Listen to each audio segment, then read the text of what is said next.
Villarroel, no se te escucha nada.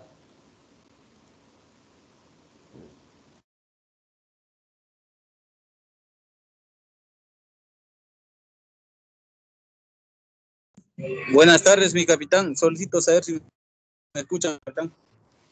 Ahora sí ya te escuchamos.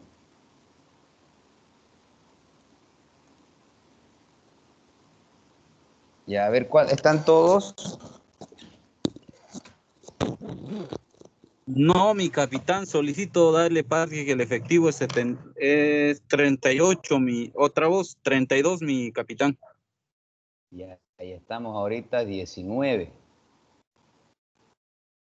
A ver, 5 minutitos más, o 3 minutitos más para no perjudicar al resto. Por favor, los que están conectados, inviten a todos sus compañeros a que se unan, ¿ya?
Ya, empezaremos, por favor, Villarroel, para no perjudicarlos y para ganar tiempo.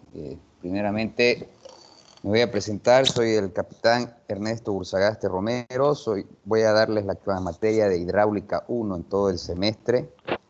Les voy a pedir que tengan un poco de tolerancia hacia mi persona. Yo también la voy a tener hacia ustedes. A veces el trabajo es un poco complicado y bueno, por esas razones la semana pasada no hemos podido avanzar, aparte que bueno, los feriados y demás situaciones.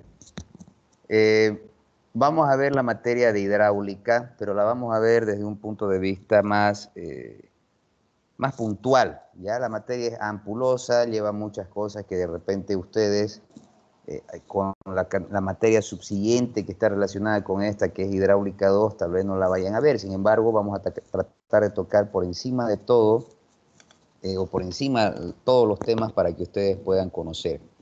En sí, el contenido de la materia es este que les estoy mostrando. Pueden ver mi pantalla, ¿no? Sí, mi capitán. Ya. En sí, el contenido de la materia es este. Ya se divide en 4 grandes temas que son propiedades de los fluidos, hidrostática, fuerzas hidrostáticas sobre superficies y flujo en tuberías. Esta sección de flujo en tuberías deberíamos llevarla, deberíamos hacer ciertos laboratorios, porque esta materia también tiene una parte que es de laboratorio. Sin embargo, por el tema de la pandemia y demás cosas, vamos a ver cómo suplantamos la parte de laboratorio para que ustedes también vayan conociendo y sepan de qué se trata cada ejercicio que se tenía previsto. Dentro de las propiedades de los fluidos, son estos los temas, váyanlos viendo para que ustedes adelanten también, están en todo su derecho de ir adelantando, buscando información, leyendo o quizás complementando a lo que yo les doy acá. que habla de las definiciones de los fluidos, el sistema de unidades, las propiedades de los fluidos, las presiones de un fluido, la diferencia de presiones, presión absoluta y manométrica, base de datos asociadas a objetos espaciales, ecuaciones fundamentales de la hidrostática. Este de acá no es, de una vez lo voy a corregir, porque no tiene nada que ver la base de datos con... Después lo corrijo. Ya, pero no, el último no tiene nada que ver, la base de datos espacial. La ecuación fundamental de la hidrostática, las medidas de presiones y así. En fin, los 4 grandes temas que son hidrostática, fuerza hidrostática sobre superficies y flujos en tuberías. ¿Ya? Vamos a hacer bastantes ejercicios. Nuestra materia tiene que ser práctica porque es en base a ejercicios que se aprende la parte de hidráulica. No lo vamos a hacer muy sobrecargado para que no tengan problemas con las demás materias. Y ha sido dividida la materia más o menos de esta manera. Ya, en el primer tema o el primer grupo de tema va a ser evaluado en el primer parcial junto con el segundo tema, que son los que ya hemos visto. Y el tercer tema lo voy a evaluar en el segundo parcial y en el final entraría el último tema de flujo en tuberías. Obviamente esta planificación es una planificación inicial, siempre varía por el tema de feriados, actividades, cosas que van saliendo que no están planificadas, pero que van saliendo siempre dentro de lo que corresponde al cronograma que lleva la EMI a lo largo del semestre. Tiene 100 horas semestrales y 5 horas semanales. Nosotros pasamos miércoles y viernes, si no me equivoco, ¿no? Bueno, entonces ese sería nuestro plan de trabajo para que ustedes sepan más o menos cómo vamos a llevar o cómo se está dividiendo la materia. Y vamos a entrar un poco a la parte introductoria de la materia, que es netamente hidráulica, y vamos a hablar de las propiedades de los fluidos. ¿Ya? Bueno, entonces entramos en sí en la materia. Vamos a hablar un poco de los antecedentes históricos. ¿Ya?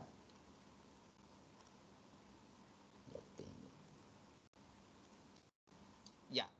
Bueno, dentro de los antecedentes históricos se ve que han habido muchas culturas que ha venido desarrollando o estudiando la hidráulica, siendo los romanos los más conocidos por los acueductos o baños que ellos emplearon o que utilizaron, y que muchos de los cuales se construyeron en el siglo IV antes de Cristo y que quedan algunos ya sea en funcionamiento o las ruinas de lo que existió en ese momento. Después bueno, aquí hay un ejemplo de cómo eran los acueductos, ¿no? Ellos tomaban el origen o el lugar, la fuente de agua, ya sea un lago, un río, lo que sea, y tomaban o cavaban hasta ese sector y lo llevaban a través de túneles hacia sus ciudades, ¿no? Esto es lo que se ve hoy en día, que todavía está en pie esta estructura, que son canales de transporte, de cómo ellos llevaban el agua hacia sus ciudades. Incluso tenían pozos de inspección, los tanques de sedimentos para los áridos del lugar. O sea, una tecnología que en ese entonces era algo moderno, ¿no? Pero que ya se pensaba de esa manera y que desde esa época al día de hoy se sigue empleando muchos sistemas o muchos principios que son prácticamente los mismos. Posterior a eso aparecen los griegos, ya en el siglo III, que se los conoce por haber hecho otras medidas más cuantitativas.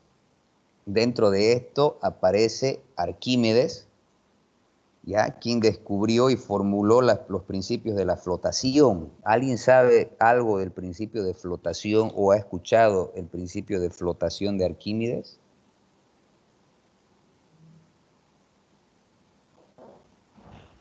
¿Nadie sabe nada? Bueno, El principio de flotación prácticamente estaba basado en la determinación del volumen de un cuerpo mediante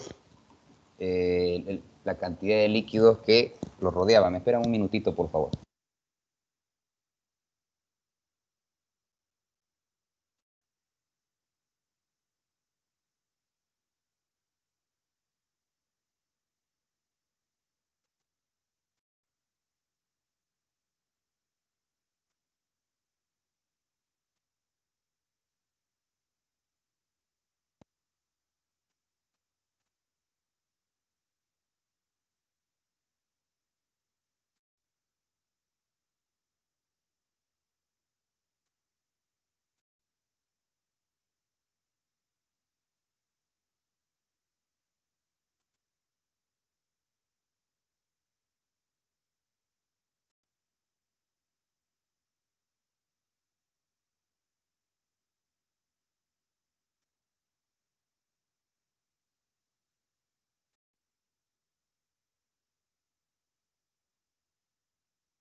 Ya, joven, mil disculpas. Bueno, ese era el principio de Arquímedes, que hay una historia, una leyenda que si quieren la pueden googlear o la pueden buscar, que un rey le dice, quiero que determines cuál es el peso real de mi corona, para ver, él tenía miedo de que los alquimistas de esa época hayan mezclado su corona, cosa que no sea de oro puro. Entonces él se le ocurre un día bañándose, al sumergirse a su bañera, ve que a la medida que él ingresaba a la bañera rebalsaba el agua. Entonces ahí fue que dijo, el volumen del cuerpo que es sumergido a un recipiente es igual al líquido que se desplaza fuera de él. Entonces prácticamente en eso consiste el principio de Arquímedes, que bueno, lo vamos a ir viendo más adelante con más profundidad.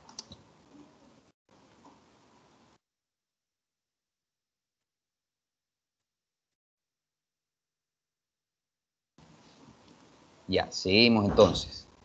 Después aparece Leonardo da Vinci, que fue en la época de 1452 a 1519, ¿no? Hasta ese momento no hubo más mejoras dentro de lo que es la rama de la hidráulica. O sea, los griegos y los romanos habían implementado todo y desde ese momento hasta el año 1452 o la época de Leonardo da Vinci no había existido ningún tipo de mejora. Y fue él quien ya empieza a realizar experimentos, investiga y especula sobre las olas, sobre los chorros, los torbellinos, principios de aerodinámica, y empieza a inventar un sinfín de cosas que estos son los supuestos planos que él tenía en su época o que él realizaba en su época, y vemos que son tecnologías o visiones muy futuristas para una persona de esa época, ¿no?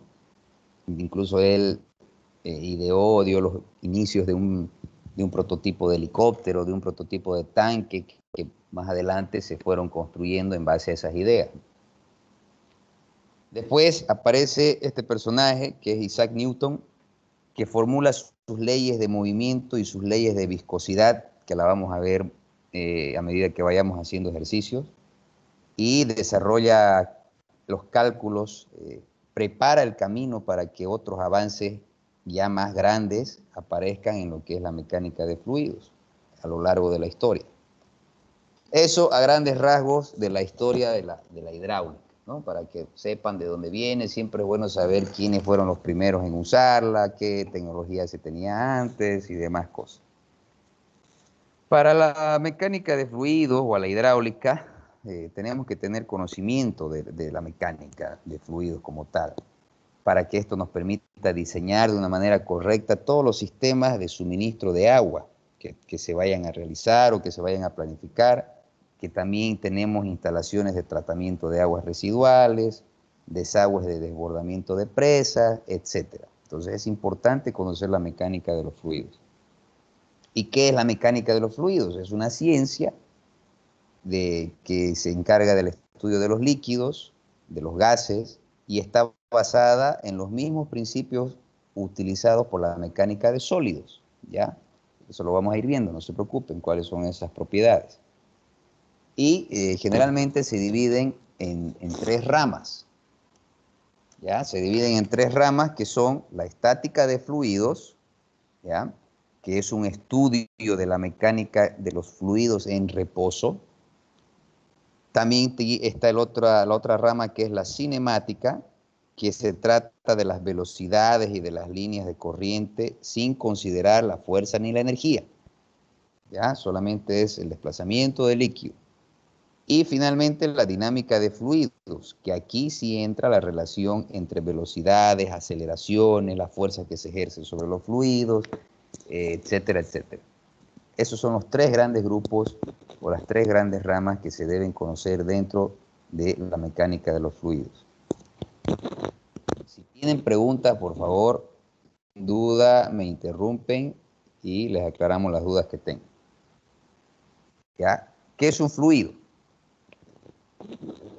Bueno, un fluido prácticamente es una sustancia que se deforma continuamente, ¿ya? Aquí podemos ver que tenemos un ángulo de incidencia. Primeramente, imagínense que esto es una placa, una barra que se mueve, que tiene movimiento, y la parte de abajo es una placa fija, ¿ya? Inicialmente, aquí tenemos un punto, que es el punto B y el punto A. A medida que esta placa se mueve, todo lo que hay entre la placa, que se supone que es un fluido, también adquiere un movimiento. B' quiere decir que el primer movimiento o bajo la primera fuerza que se le aplicó a esta se desplazó hasta aquí.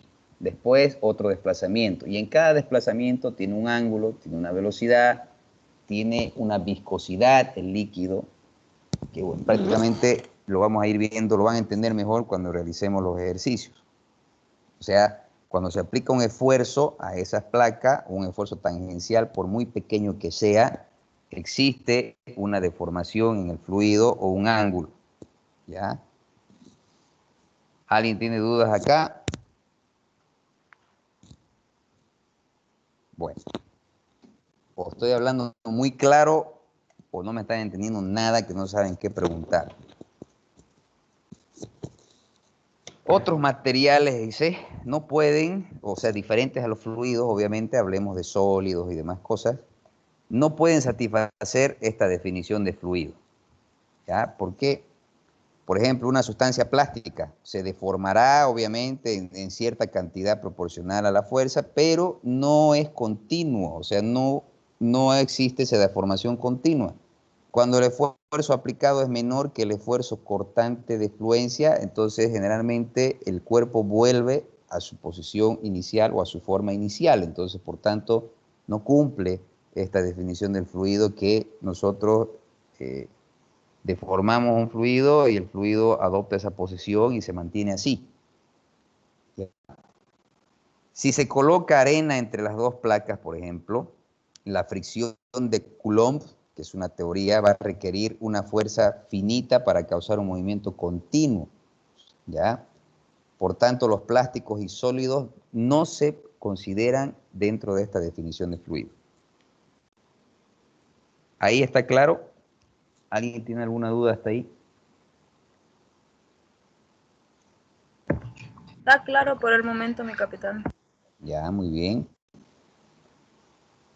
Los fluidos que tienen capacidad de fluir, o sea, de circular o de deformarse, se adaptan a la forma de los recipientes que lo contienen, ¿ya? Eso ya hemos hablado, les he mencionado, es algo lógico.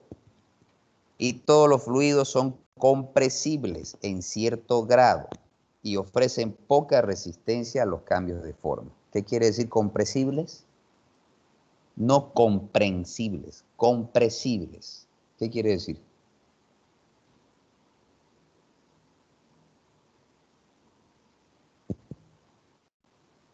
¿Nadie sabe qué es compresible? Que se le puede aplicar presión. Exacto, que son sujetos de presión y que ceden ante una presión. Otros fluidos son incompresibles, por ejemplo, los sólidos. El aire, por ejemplo, es incompresible. Ya van a ver más adelante cuando hagamos les muestre los videos de las propiedades de los fluidos. El aire es incompresible, solo permite la presión hasta cierto punto y de ahí ya no permite más. En cambio, el fluido sí es compresible. Bueno, los sistemas de unidades. Prácticamente es una propiedad física, ¿ya? De un elemento que puede expresar el conjunto de medidas o las diferentes unidades con las que se trata de parametrizar o medir algo. En este caso, longitud, masa, tiempo, fuerza, temperatura, ¿ya? En hidráulica, las dimensiones más básicas que vamos a utilizar son la longitud, la masa, el tiempo y la fuerza y la temperatura. Existen otras unidades más de medida que no nos interesa. Estas son las principales en hidráulica. Y esas son las unidades de medida. En el sistema inglés tenemos el pie, el sloop, el segundo, libra, Fahrenheit. Y en el sistema internacional, que es el más utilizado, es el metro, kilogramo, segundo, newton, Celsius. ¿Ya? Y a continuación ven una lista o una tabla de cantidades derivadas y sus dimensiones comúnmente utilizadas, ¿ya? Por ejemplo, en el caso de la aceleración, en el sistema inglés tenemos fuerza, pies sobre segundo al cuadrado, en el sistema internacional metros sobre segundo al cuadrado. El área, que son pies cuadrados, metros cuadrados, densidad. Aquí empiezan a aparecer otras unidades que sí se van a ver a lo largo de los ejercicios. Por ejemplo, la densidad en el sistema británico se mide en slugs sobre pie cúbico y en el sistema internacional es kilogramos sobre metro cúbico. La energía se mide en pies por libra, en el sistema internacional newton por metro, que es lo mismo que decir joules. ¿Han escuchado hablar de la unidad de joules? Han debido escuchar en física. Después tenemos el caudal, que eso se utiliza mucho en hidrología, que es en unidades de británicos son pies cúbicos sobre segundo y en unidades del sistema internacional metros cúbicos por segundo. Tenemos la frecuencia, que son ciclos, hercios en el sistema internacional, la viscosidad, que esto sí lo vamos a ver nosotros, que son en pies cuadrados sobre segundo y en metros cuadrados sobre segundos. Otra unidad que sí vamos a ver es la presión, que es pies cuadrados, perdón, libras por pulgada cuadrado, o lo que es lo mismo que decir PSI. Y en el sistema internacional tenemos los newton por metro cuadrado, que es igual que pascales. Estas equivalencias es bueno que se las vayan sabiendo, las vayan aprendiendo. ¿A qué es igual un pascal? ¿A qué es igual un newton metro cuadrado? Porque a medida que vamos haciendo ejercicios van a ir viendo que los datos que nos dan son así, pascales, joules, u otra unidad compleja que lo único que hay que hacer es desglosarlo como esto para poder simplificar y llegar a un resultado. La viscosidad se mide en newtons por segundo sobre metro cuadrado y bueno, el volumen que es conocido como metro cúbico. ¿Hasta ahí alguien tiene alguna duda? Ninguno, puros genios. Vamos a entrar ahora a lo que son las propiedades de los fluidos, ¿ya? Vamos a empezar por la primera propiedad, que es la temperatura. La temperatura no es más que la magnitud que se puede relacionar con la actividad molecular que resulta de la transferencia de calor, ¿ya? Las moléculas generan calor dentro de sus partículas y ese calor es el que se mide en un fluido, en una persona, en un sólido. Esa es la temperatura. Las escalas de medidas se definen en diferentes términos de acuerdo a la expansión volumétrica, ¿ya? Los líquidos tienen diferentes expansiones volumétricas. Casi siempre se utiliza el mercurio para determinar la temperatura. Vamos a ver un video de qué es la temperatura. ¿Escuchan el sonido, el audio? En este vídeo vamos a hablar sobre la temperatura. Comentaremos lo que... ¿Se escuchó el audio? Sí, mi capitán. Ya, entonces seguimos. es, cómo medirla y hablaremos un poco de sus límites y las escalas más comunes en las que se mide. Empezaremos explicando primero lo que es. La temperatura es una forma de representar a escala macroscópica la velocidad media de las partículas de un sistema. Es decir, si tenemos dos sistemas similares, diremos que tiene mayor temperatura aquel en el que sus partículas se mueven a mayor velocidad.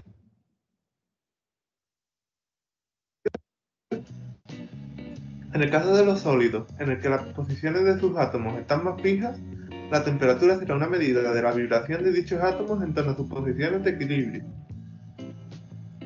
Para medir la temperatura, como todos sabemos, se utiliza un termómetro. Vamos a comentar rápidamente el funcionamiento de los más usuales. El primero y más común es el de mercurio. El termómetro está compuesto por un tubo fino de vidrio unido a un pequeño depósito lleno de mercurio. Cuando aumenta la temperatura, el mercurio se expande, sube por el tubo y midiendo la altura que alcanza el líquido podemos calcular su temperatura. Es frecuente también usar como fluido alcohol teñido de rojo. Y para termómetros de alta precisión se utiliza un gas. Y, aunque el sistema es un poco más complejo, el principio de funcionamiento es similar. Otro termómetro también bastante usual es el de resistencia eléctrica. Ya sea usando un hilo metálico o un semiconductor, el sistema es el mismo. Cuando el material que estamos usando se calienta, su resistencia varía. Usando un circuito eléctrico podemos medir dicha resistencia y a partir de esta medida y las propiedades del material podemos calcular su temperatura. Por último tenemos los pirómetros. Estos termómetros, a diferencia de los anteriores, no necesitan estar en contacto directo con el material que queremos estudiar, y es por eso que se utilizan para medir sustancias que están realmente calientes, como el metal fundido o el café de algunas cafeterías. Su funcionamiento se basa en el hecho de que, simplemente por tener temperatura, los objetos emiten radiación. Inicialmente los más fríos emiten el infrarrojo, pero según se van calentando pueden llegar incluso al espectro visible. Este fenómeno es aprovechado, por ejemplo, por los herreros artesanos que pueden determinar la temperatura óptima para trabajar el metal simplemente con el color con el que brilla. Un pirómetro funciona como el ojo de un herrero, solo que es capaz de medir un rango mayor de longitudes de onda y con un poco más de precisión. A continuación vamos a comentar un par de curiosidades sobre los límites de la temperatura. Empecemos por el límite inferior, el llamado cero absoluto.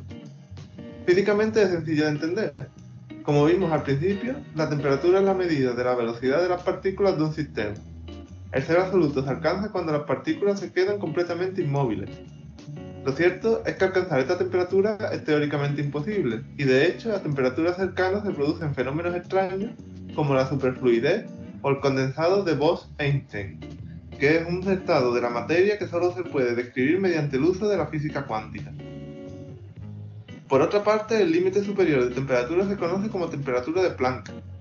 Se supone que esa es la temperatura que tendría el universo justo tras el Big Bang, y su valor es el que aparece en pantalla. Algo más caliente que eso simplemente no se puede analizar con la física moderna. Por último, vamos a comentar las escalas más frecuentes que se usan para medir temperaturas. Empecemos por la más usada a nivel doméstico, la llamada escala de Celsius.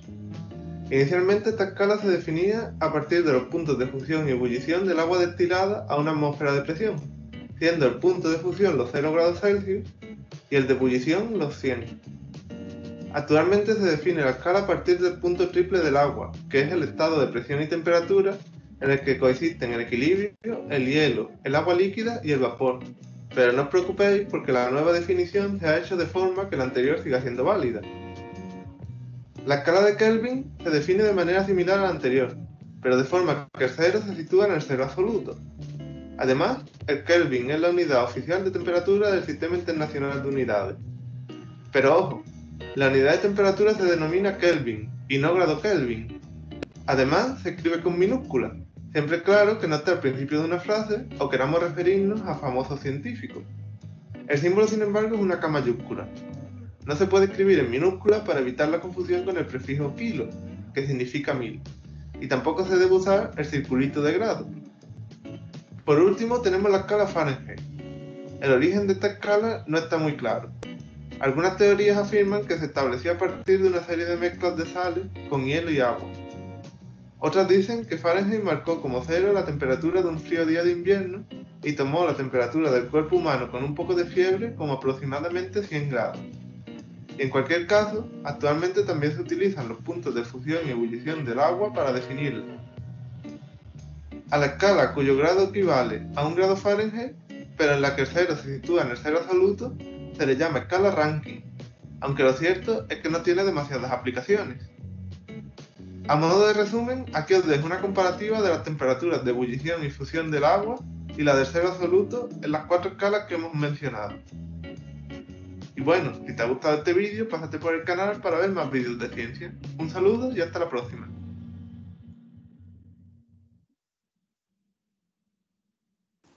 Bueno, del video anterior, ¿alguien tiene alguna duda? Se habla de las diferentes escalas que hay, de los diferentes tipos de temperatura que hay. Ya vemos que no hay temperaturas extremadamente calientes y extremadamente frías, ¿no es cierto? ¿Nadie tiene dudas de eso? Ya, nadie. Vamos a la siguiente propiedad que se llama densidad.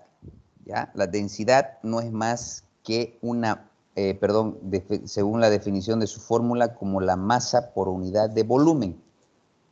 Y su unidad es kilogramos sobre metro cúbico. ¿Ya? La densidad de los líquidos va a depender de la temperatura y es prácticamente independiente de la presión. ¿Ya? Entonces se puede decir que es un líquido incompresible la densidad, una unidad incompresible.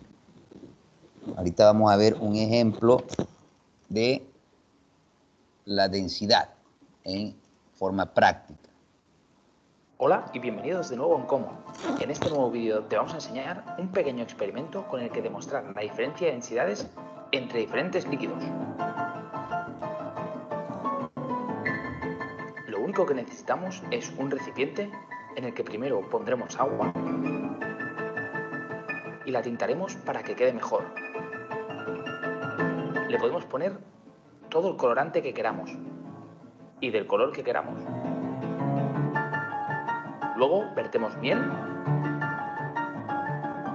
y dejamos que se aposente. Para, por último, proceder a tirar aceite. Ahora lo dejaremos reposar por unos minutos para que los tres líquidos queden bien separados. Es el momento de hacer la prueba de las densidades. Lo primero que tiraremos es un objeto pesado. Nosotros hemos decidido usar este bonito anillo, que como podéis ver, se va hasta el fondo del vaso. Lo siguiente será tirar un pequeño tomate cherry, que debido a su peso menor no bajará hasta el último líquido, sino que se posará sobre él. En tercer lugar, vamos a tirar un tapón de botella. El nuestro es metálico, pero da igual. Lo único que debemos tener en cuenta es que sea un poco más ligero que el tomate. Y por último, lo que pondremos encima para coronar será un trocito de esponja, que se quedará encima sin ni siquiera pasar del primer líquido debido a su poco peso. Y de esta forma tendremos un experimento con tres densidades distintas perfecto para cualquier clase de ciencias. No olvides pasarte por el canal, en el que encontrarás un montón de experimentos que seguro que te gustan. Nos vemos en el siguiente. Bueno, como pueden ver, la densidad que se demuestra aquí es la de los objetos, ¿no es cierto?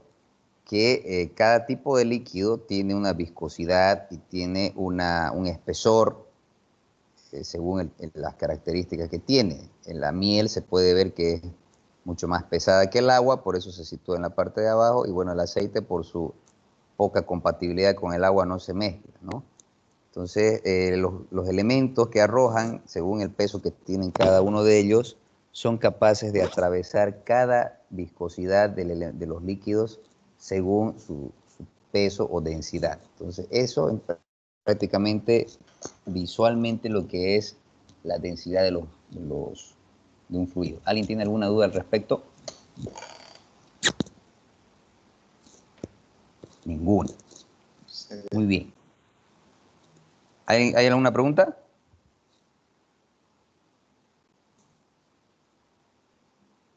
¿Quién estaba hablando o comentando algo ahorita?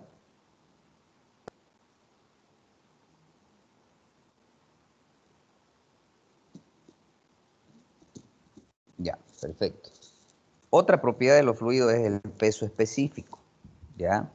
El peso específico dice que está dado por una unidad, está dado por su unidad de volumen, ¿ya?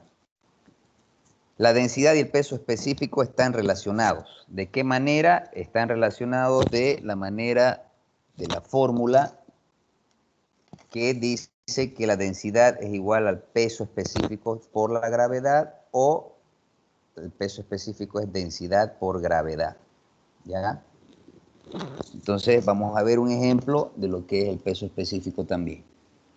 El experimento se trata acerca del peso específico.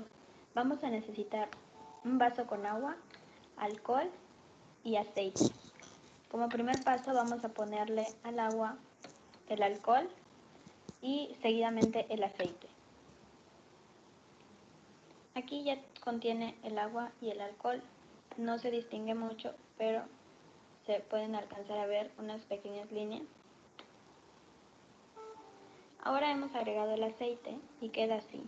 Seguidamente vamos a hacer presión con una hoja de cuaderno o de libreta y vamos a hacer presión sobre el vaso. Debe quedar de este modo. Ahora vamos a voltearlo. Va a quedarnos algo como esto. El peso específico del agua es 1000 kilogramos sobre metros cúbicos. El peso específico del alcohol es 800 kilogramos sobre metros cúbicos. Y el peso específico del aceite es 920 kilogramos sobre metros cúbicos. Como conclusión, el peso específico está destinado a cada volumen de cada sustancia para así expresar su suceso de presión. Bueno, está claro, ¿no? Ahí se dice lo que habíamos visto también hace rato, pero esta vez en el líquido, que el líquido, el agua va a ser más pesada y siempre va a ir en la parte inferior en relación a los otros líquidos, ¿no? Porque el peso específico del agua es 1000 kilogramos por metros cúbicos. Aquí vemos una tabla de pesos específicos que están dados a condiciones estándares o condiciones normales, digamos. ¿Cuáles son las condiciones normales? Cuando la temperatura sea 20 grados centígrados o 68 grados Fahrenheit, la presión sea 1013 milibares o 14.7 psi, y cuando la gravedad sea 9.81 metros por segundo al cuadrado o 32.2 pies por segundo al cuadrado. Esas son condiciones estándares o condiciones normales. Cuando existen estas condiciones, los pesos específicos de esos líquidos, del tetracloruro de carbono, del alcohol etílico, de la gasolina, de la glicerina, del queroseno, del aceite de motor, del agua del mar, son lo que ven ahí en las unidades que se ve ahí. ¿Ya? Por ejemplo, el agua de mar tiene un peso específico de 10.05 kilonewtons metro cúbico. El agua tiene 9.81 kilonewtons sobre metro cúbico. Si lo transformamos a otras unidades, es lo mismo que decir 1000 kilogramos sobre metros cúbicos. ¿Alguien tiene dudas acá? Espero que estén tomando nota por lo menos, ¿no? Otra de las propiedades de los fluidos es el volumen específico, ¿ya? Que no es más que el volumen ocupado por una unidad de masa de fluido y se suele expresar en unidad de metros cúbicos sobre kilogramos. 1 sobre la densidad, en este caso, ¿no? Su fórmula. Ese es un volumen específico. La densidad relativa es otra de las propiedades de los fluidos, que no es más que la relación que existe entre su densidad y la densidad del agua pura a una temperatura estándar. ¿Ya? Es decir, la densidad relativa es el peso de la sustancia sobre el peso de igual volumen del agua, o el peso específico de la sustancia sobre el peso específico del agua, que habíamos dicho que es 1000 kilogramos sobre metro cúbico, ¿no es cierto? Todo siempre es en función al agua o al peso específico del agua. Ya se van a ir dando cuenta cuando vayamos resolviendo ejercicios. Vamos a ver una explicación de lo que es la densidad relativa.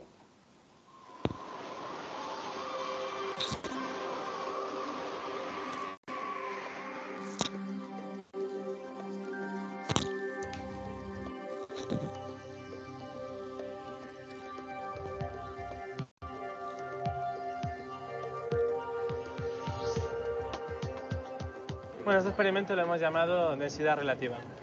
En este caso, anteriormente hemos visto que el hielo flota, y de hecho es evidente, aquí el hielo flota. Pero por algún extraño motivo, aquí el hielo no flota. ¿Por qué no flota el hielo en este caso? A primera vista es difícil saber por qué.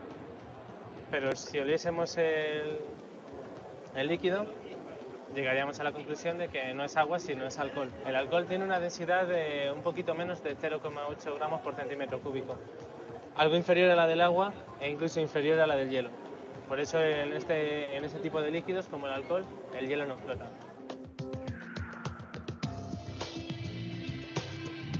¿Entendieron, no, el ejercicio? ¿O alguien tiene alguna duda de por qué o cómo, en qué consiste esta densidad relativa?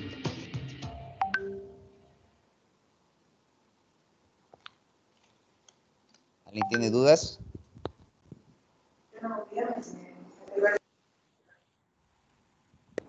Se entendió el experimento, pero ¿esto lo muestra solo como ejemplo o como algo que vamos a tener que practicar en persona?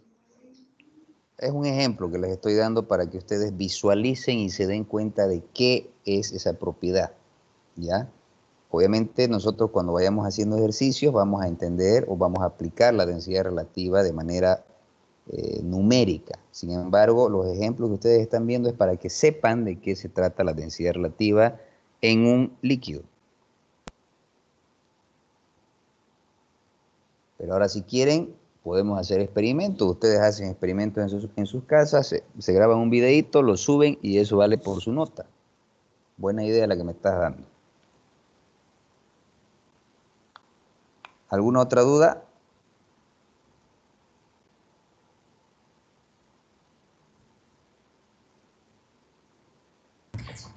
Mi capitán, disculpe, respecto al video que dijo, disculpe, se me cortó ese ratito. ¿Tenemos que hacer un video? No estoy diciendo que tienen que hacer. Probablemente, no sé, pues podemos ver ya de dónde sacamos sus notas prácticas, ¿no? Porque Ya. en realidad se tendría que hacer en sí en los laboratorios, pero como no vamos a poder hacer laboratorios presenciales, vamos a ver cómo resolvemos ese aspecto. Villarroel, ¿este curso es fusionado o todos son de la Unidad Académica de Santa Cruz? Todos son de la Unidad Académica Santa Cruz, mi capitán. Ya, seguimos entonces. Aquí hay un ejemplo de cómo se resuelve o de un ejercicio de densidad relativa, ¿ya? Dice, el peso específico del agua a presión y temperatura normal es 9,81 kilonewton sobre metro cúbico. La densidad relativa del mercurio es 13,56. Calcule la densidad del agua y el peso específico y la densidad del mercurio. Tres cosas nos piden. Aquí empieza el ejercicio calculando la densidad del agua, que no es más que la densidad, el peso específico del agua sobre la densidad relativa, pero aquí está calculando primero el peso específico del mercurio. El peso específico del mercurio es igual a la densidad relativa del mercurio y por la multiplicación del peso específico del agua, ¿ya? Esta de acá. La densidad relativa del mercurio se la está dando como dato y el peso específico del agua también se lo está dando, ¿ya? En caso de que no nos los dieran, sabemos que el peso específico del agua es 1000 kilogramos sobre metro cúbico, pero aquí por cuestión de uniformidad de unidades está tomando kilonewton metro cúbico. Entonces, esta es la fórmula del peso específico, densidad relativa por el peso específico. Para calcular el peso específico del mercurio. ¿Ya? Se hace la multiplicación de las unidades y nos da un valor de 133 kilonewtons metro cúbico. La fórmula de la densidad del mercurio es el peso específico del mercurio, perdón, la densidad relativa del mercurio por la densidad del agua. Densidad relativa del mercurio conozco y la densidad del agua también la conozco, que la calculó aquí arriba, que son 1 gramo por mililitro.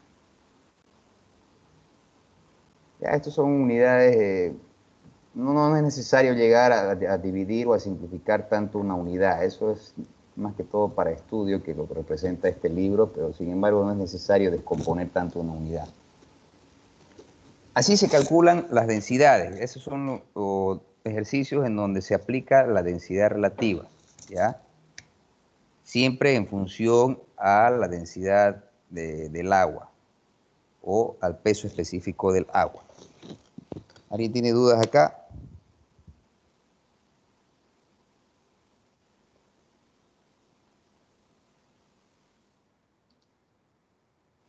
Ya, muy bien. Seguimos. Otra propiedad es la compresibilidad, lo que les estaba explicando inicialmente, que no es más que el cambio de volumen debido a un cambio de presión, ¿ya? Es inversamente proporcional al módulo de elasticidad volumétrico. Aquí estamos viendo, esto es el módulo de elasticidad volumétrico y es inversamente proporcional.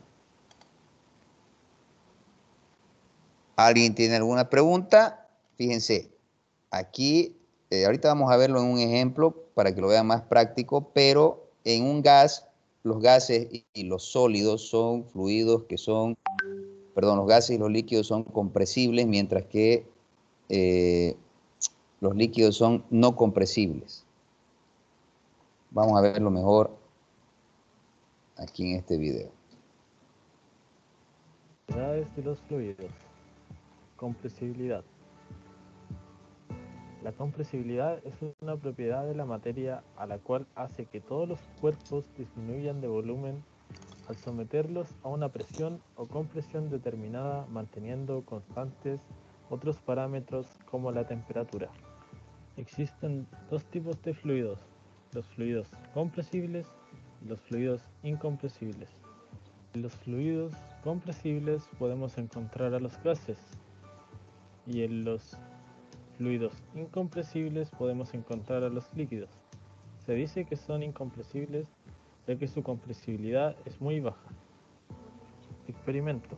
Nuestro experimento consiste en introducir algún tipo de fluido a una jeringa y someterlo a compresión. Nosotros experimentaremos con 3 fluidos distintos: aire, aceite y agua. Nuestro primer fluido experimental es el aire. Al ejercer una presión en la jeringa, el aire se comprime hasta aproximadamente un 60% de su volumen inicial, solo con la fuerza de la mano. Nuestro segundo fluido experimental es el agua. Como podemos apreciar en el video, el agua no se comprime bajo ninguna presión. Esto corrobora la propiedad del agua como un fluido incompresible.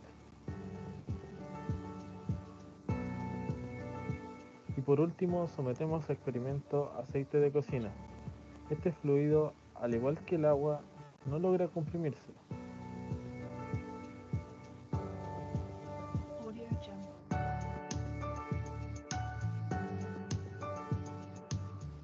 Podemos concluir que toda la materia se comprime, pero la que lo hace sin duda con mayor facilidad son los gases, ya que la distancia entre sus partículas es mucho mayor que la de otros materiales, como los líquidos y los sólidos.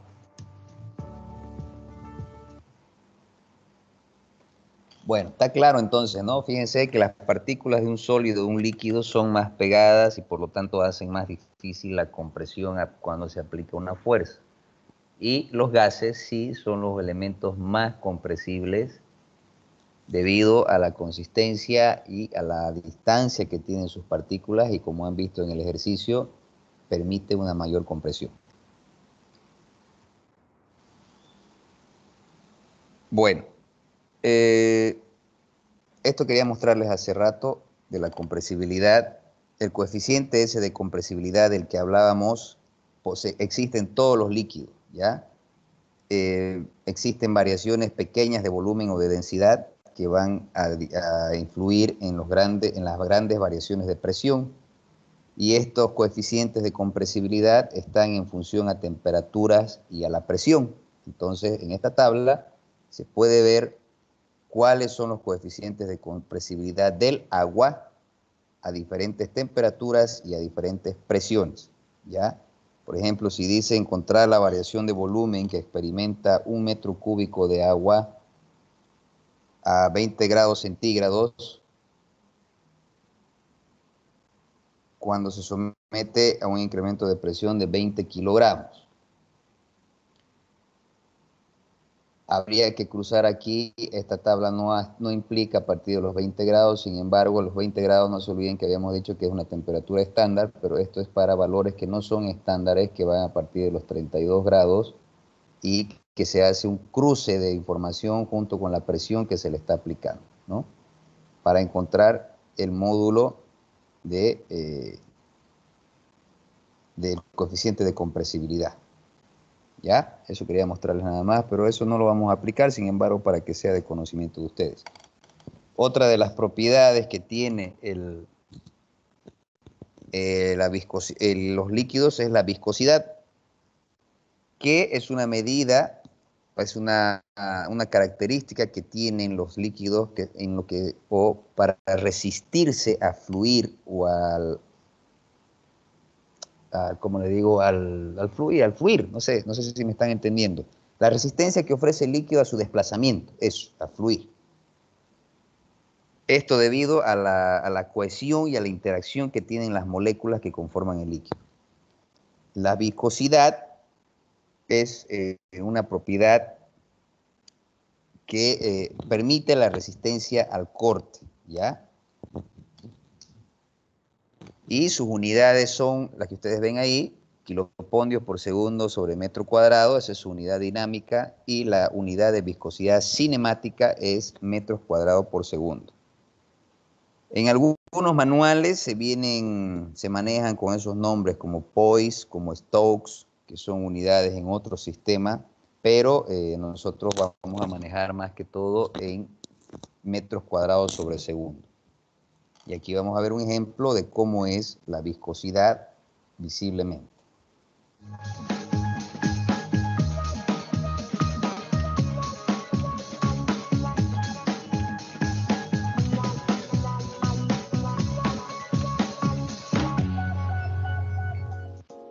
Carrera de monedas. ¿Qué necesitas?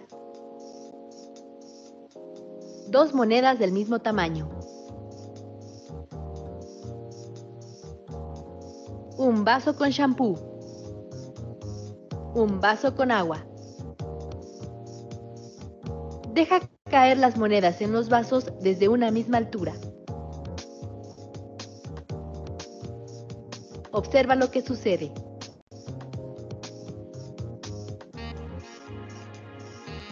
¿Por qué ocurre esto?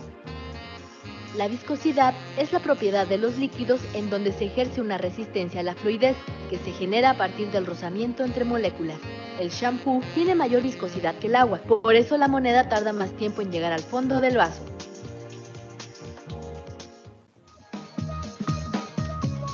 Clarísimo, ¿no? ¿Qué es la viscosidad? La resistencia a fluir, ¿no es cierto? El desplazamiento.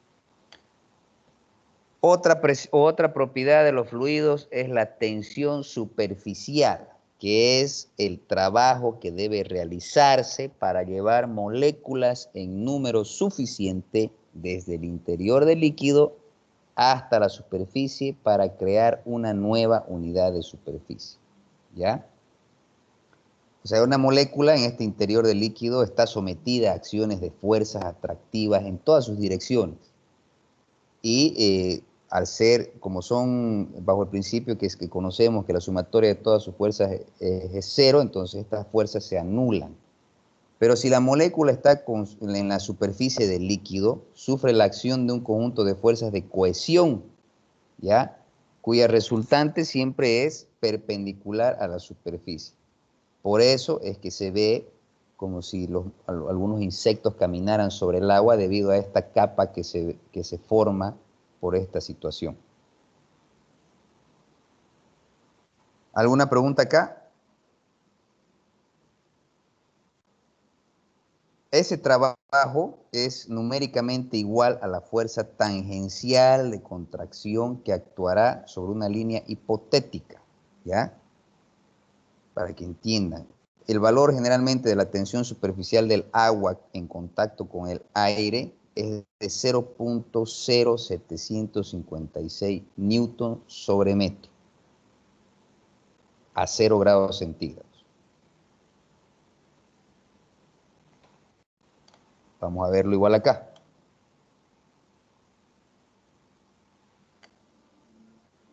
Experiencia, necesitamos clips portapapeles metálicos, un recipiente con agua y algún detergente o jabón líquido. Las moléculas de la capa superior del agua están por una parte atraídas entre sí y por otra atraídas por las moléculas de las capas inferiores, formándose en la superficie como una película que es difícil de romper. Es por eso por lo que los clips, a pesar de ser más densos que el agua, no se hunden. La energía necesaria para romper esta capa por unidad de área se conoce como tensión superficial. Algunas sustancias, como los detergentes o los jabones, disminuyen la atracción de las moléculas. Si diluimos un poco de jabón líquido en agua y echamos algunas gotas sobre el vaso donde tenemos los clips, veremos que estos caen rápidamente al fondo. Hemos disminuido la tensión superficial. Clarito, ¿no? ¿En qué consiste la tensión superficial? Bueno, otra de las propiedades de los fluidos, seguimos, son varias propiedades, es la capilaridad o la elevación o descenso de un líquido en un tubo capilar. Esto se da producida por la tensión superficial que, dependiendo de las magnitudes relativas de la cohesión del líquido y de la adhesión del líquido a las paredes del tubo, el agua sube o baja según como se ve en el dibujo. Los líquidos ascienden, ¿ya? Y, en los líquidos que se mojan, en los recipientes que se mojan, los líquidos ascienden y descienden en los líquidos que no se mojan. ¿Alguien tiene alguna duda acá en la capilaridad? Esto se ve mucho cuando hacemos construcciones, cuando no impermeabilizamos los cimientos o los sobrecimientos, vemos que el agua sube por esta propiedad que tiene y humedece nuestras paredes, ¿no es cierto? Ya, muy bien. Mi capitán, ¿podría volver a repetir? Es que no lo entendí muy bien. Ya, muy bien. La capilaridad es una propiedad que tienen los líquidos para elevarse o descender a través de un tubo capilar, ¿ya? Se dan en tubos de diámetros menores a 10 milímetros, pero eso es cuando realizamos experimentos. Sin embargo, como les explicaba en las construcciones, cuando uno construye sobre un terreno húmedo y no impermeabiliza los sobrecimientos o los cimientos, esta humedad sube por esta propiedad que tiene. Es como si pusiéramos una esponja y el agua va a subir a través de la esponja, ¿ya? ¿Por qué? Asciende cuando hay una mayor adhesión que cohesión y desciende cuando la cohesión es menor a la adhesión, según la propiedad del líquido. Pero no se compliquen, o sea, eso lo vamos a ver más adelante solo en ejercicios numéricos. Lo importante es que ustedes sepan que cuando uno coloca un tubo, digamos, de 10 milímetros o menos sobre un recipiente con agua, el agua busca subir a través del tubo. Esa es la propiedad de capilaridad, porque las partículas se atraen a las paredes de ese tubo y van ascendiendo. ¿Entendiste? Sí, gracias, mi capitán. Ya, aquí lo vas a ver mejor en un ejemplo.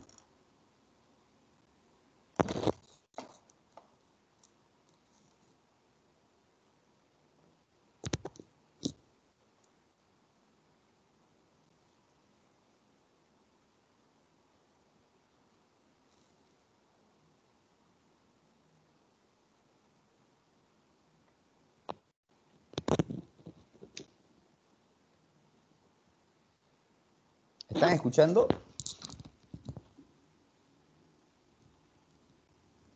Yo no, mi capitán. No se escucha. Ya, a ver, les explico. No, no se escucha, mi capitán.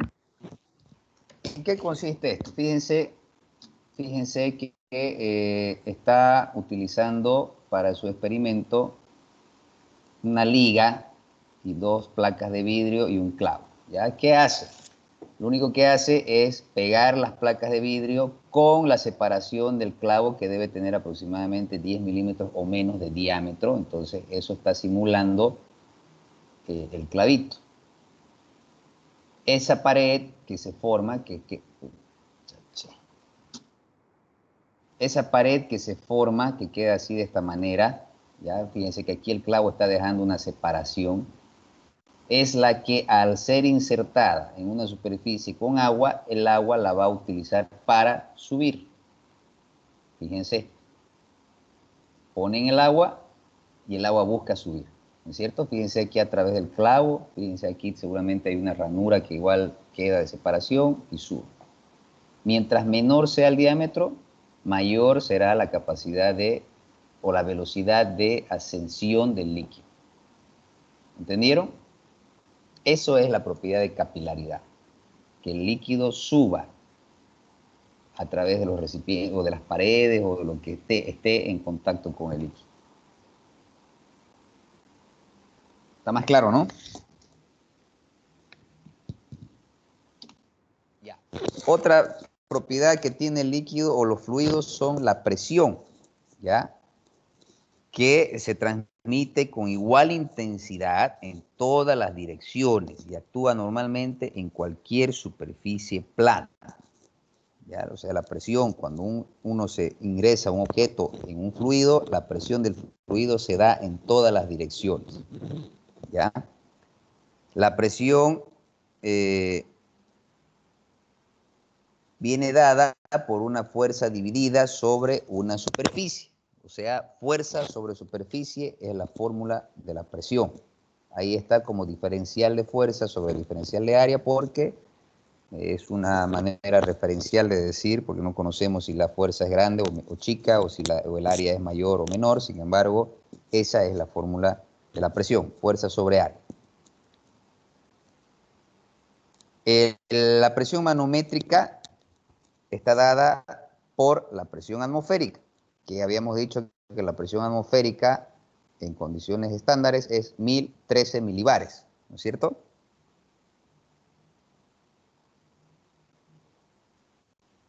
La diferencia de presión entre dos puntos es la fórmula que ustedes ven ahí, que igual lo vamos a ver a detalle, sin embargo, a manera de grandes rasgos, es esa fórmula que ustedes ven ahí, que es el peso específico por la diferencia de alturas entre esos dos puntos. Las variaciones de presión en un fluido son por lo general muy pequeñas, porque los pesos específicos son también pequeños, ¿ya? Y las diferencias en elevación consideradas son muy consideradas, mejor dicho, muy grandes en la mayoría de los cálculos. Pero, como le digo, eso ahorita en teoría puede sonar confuso, sin embargo, cuando ya vayamos practicando, vamos a entender en qué consiste la diferencia de presiones entre dos puntos y la presión sobre un punto. ¿Preguntas?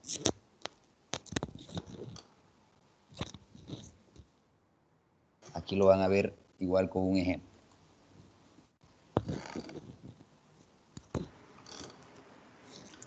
Para realizar este experimento de presión hidrostática necesitaremos un barreño o un recipiente, o si lo hacemos en un jardín o en un patio no haría falta, una botella sin el tapón y llena de agua, en este caso hasta la mitad es suficiente, y una chincheta de estas para enganchar en un corcho con una aguja un poco fina.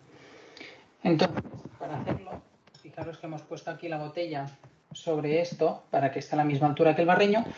Lo único que tenemos que hacer es en la botella hacer 2 o 3 agujeros a diferentes alturas para ver qué es lo que pasa con la presión, en este caso presión hidrostática del agua.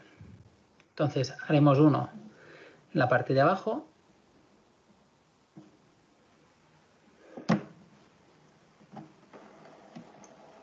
haremos otro un poco más arriba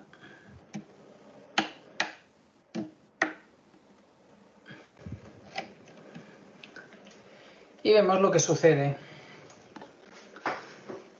Tenemos los dos agujeros, fijaros que el nivel del agua está aquí arriba, y hemos hecho un agujero en la parte inferior y otro agujero en la parte superior. Fijaros que el agua sale de diferente manera. ¿Por qué pasa esto? Como el agujero de la parte de arriba tiene menor cantidad de agua encima, esta hace menos presión y por lo tanto sale con menos fuerza hacia afuera. En cambio, este agujero de aquí abajo tiene toda esta columna de agua encima que hace presión y por eso sale con más fuerza hacia afuera. Y esto es la presión hidrostática.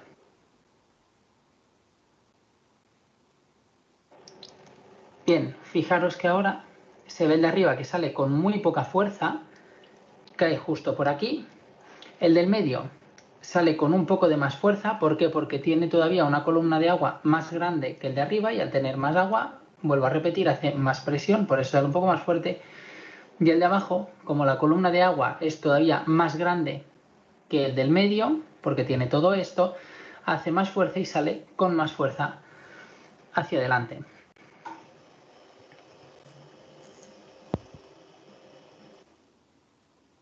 Bueno, esas son las presiones y las diferencias de presiones que la vamos a ver mejor cuando realicemos ejercicios, que va a ser la siguiente clase el día viernes. Así que les voy a pedir, por favor, que el día viernes estén con sus cuadernitos, con su calculadora. Vamos a ir haciendo y resolviendo ejercicios conmigo para que ustedes entiendan en qué consisten las propiedades de los fluidos. ¿Alguien tiene alguna duda, alguna pregunta, algo que decir, algo para complementar? ¿Será que podría mandarnos las diapositivas, mi capitán, de todos modos? Las diapositivas son pesaditas, pero voy a habilitarlos en Moodle. Igual ahí va a estar el contenido. La verdad que, como les digo, les pido un poco de tolerancia. No he tenido tiempo de cargar el contenido a Moodle, pero ahí va a estar también para que ustedes puedan entrar. ¿Ya? No se preocupen. Muchas gracias. ¿Nadie más tiene preguntas, dudas? Yo, mi capitán. A ver. Se me fue un poco el internet cuando explicó sobre la viscosidad. Y bueno, vi algo que era como la resistencia de los fluidos, ¿no? O algo así. Entonces quería ver si hay manera de determinar así como un coeficiente de fricción en los sólidos, digamos, o cómo se llega a Eso lo vamos a determinar. ver en los ejercicios, hermano. Ahí vas a entender cuando te digan cuál es el coeficiente de viscosidad y te enseña a calcularlo, ahí vas a entender mejor eso. Ahorita hemos visto de manera teórica, ¿ya? Ya. No Está te bien, mi preocupes. capitán. Muchas gracias. ¿Alguien más? Mi capitán, ¿cuál es su bibliografía para el semestre? No te lo he mostrado, creo, en el plan de trabajo. A ver, un ratito. Perdón. Bien que me hace recuerdo eso. Lo voy a abrir y se los voy a mostrar.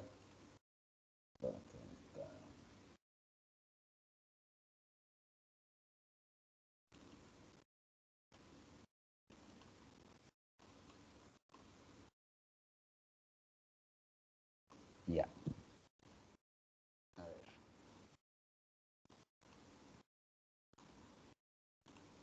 Ya pueden ver mi pantalla. Sí, se ve. Esa es la bibliografía. Ya, si ustedes quieren, complementan con eso o buscan en otros lugares. Los libros son Dinámica de Fluidos, Mecánica de los Fluidos, Manual de Hidráulica, Mecánica de Fluidos. Y esos son los autores. De todo un poco se saca para que no sea todo de un solo lado, se pone también, hay parte de lo que yo sé y conozco de la práctica, para que no sea solo pues copiar, pegar, ¿no? Esto simplemente es referencia para que ustedes lean y sepan o vayan ya con nociones a la clase, no es que todo sale de ahí tampoco. ¿Ya? Bueno, jóvenes, ahorita tengo otra clase, así que los voy a dejar. Espero que haya sido productiva parte de la primera clase de hidráulica. Cualquier cosa yo voy a coordinar a través de su encargado de curso, que es el teniente Villarruel, y igual ustedes si tienen algo que hacerme llegar o decir, por favor a él, o si no me escriben aquí al Teams o a mi correo, ustedes saben manejar el correo institucional. ¿Está bien? Villarruel, por favor, te voy a pedir que me hagas llegar a mi correo o al WhatsApp una lista de todo tu curso, ¿ya? Con los códigos. Es hora, mi capitán. Ya, muy bien, jóvenes. Nos vemos entonces. Descansen un poco para su siguiente clase. Hasta luego, mi capitán, gracias. Chao. Hasta luego, mi capitán. Hasta luego, mi capitán. Hasta luego, mi capitán. Hasta luego, mi capitán. Que tengan buenas tardes. Hasta luego, capitán.